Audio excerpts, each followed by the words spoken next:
கட்டிப்பாளையத்தில் இருக்காங்கன்னா, நாங்கள் இங்கே 20 வருஷமாக நான் இங்கே வந்து 20 வருஷம் ஆகுது. 20 வருஷமாகவே ஈ தொல்லை அதிகமாக இருக்குது. குழந்தைங்களுக்கு சாப்பாடு எதுவுமே ஊட்ட முடியல.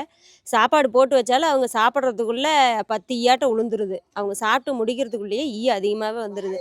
அதனால வந்து குழந்தைங்களுக்கு வந்து வவுத்தால போகுது, வாந்தி, காய்ச்சல் இந்த மாதிரி இதெல்லாம் வந்தே இருக்குது.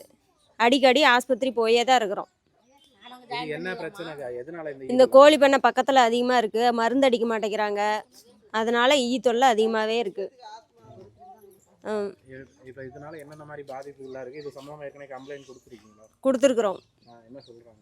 இருக்கிறேன்னு தான் சொன்னாங்க. நேற்றும் வந்து பார்த்துட்டு தான் போனாங்க. இந்த மாதிரி மறுக்க எந்த பிரச்சனையும் வராது அப்படின்னு சொல்லியிருக்கிறாங்க. ஆனால் எங்களுக்கு மறுக்க அந்த ஈ தொல்லை அப்படியே தான் இருக்குது.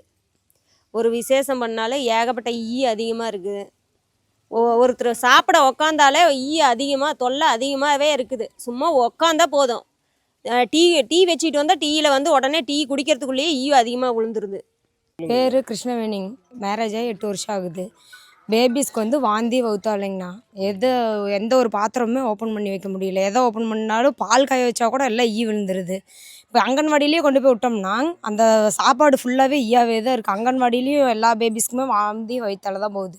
நாங்களும் ஹாஸ்பிட்டல் கூட்டிகிட்டு போய் பார்த்தா ட்ரிப்பு தான் இருக்கணும். நாங்கள் எங்கள் 2 பேபிஸ்க்குமே நாங்கள் ட்ரிப்பு தான் இறக்கிட்டு வந்துட்டு இருக்கோம். இப்போ குழந்தைங்களுக்கு மட்டும் இல்லைங்க, பெரியவங்களுக்கும் வயிற்றால போயிட்டே தான் இருக்குது. நாங்களும் இது நடவடிக்கை எடுக்க சொல்லி இங்கே மரப்பறையில் கொண்டு போய் தலைவர் ஆஃபீஸில் கொடுத்தோம். ஈஸ்வரர் வந்திருந்தாப்புலைங்க. அப்போ அவர் வந்து எந்த ஒரு நடவடிக்கையுமே எடுக்கல. அதுக்கப்புறம் தான் நாங்கள் கலெக்டர் ஆஃபீஸ் போனோம். இல்லைம்மா, எதனால் ஈ வருது சார்? பக்கத்தில் கோழி பண்ணை இருக்குங்க சார். அதனால் ஈயெல்லாம் நிறையா தொந்தரவு அதிகமாக இருக்குது. இங்கே ஊரை சுற்றியே கோழி பண்ணை தாங்க சார். ஊரிலிருந்து 1 கிலோமீட்டர் தள்ளி தான் இருக்கணும். ஆனால் எங்கள் வீட்டு பக்கத்துலேயே தான் கோழி பண்ணை. எல்லாமே ஊரை சுற்றி தான் கோழி பண்ணை இருக்குது. ரொம்ப தொந்தரவாக இருக்குது. பேபிஸ்க்கு எல்லாம் வாமிட்டு டிசென்ட்ரியாகவே தான் இருக்குது. நாங்களும் எல்லாத்துக்கிட்டையுமே சொல்லிகிட்டே தான் இருக்கோம். கிராம சபை கூட்டத்தில் கூட சொன்னோம். பெட்டிஷன் போட்டால் அவங்க எதுவுமே எந்த ஒரு நடவடிக்கையுமே எடுக்கல. அதிகாரிகளும் வந்தாங்களா? இல்லை, யாருமே வரலைங்க சார்.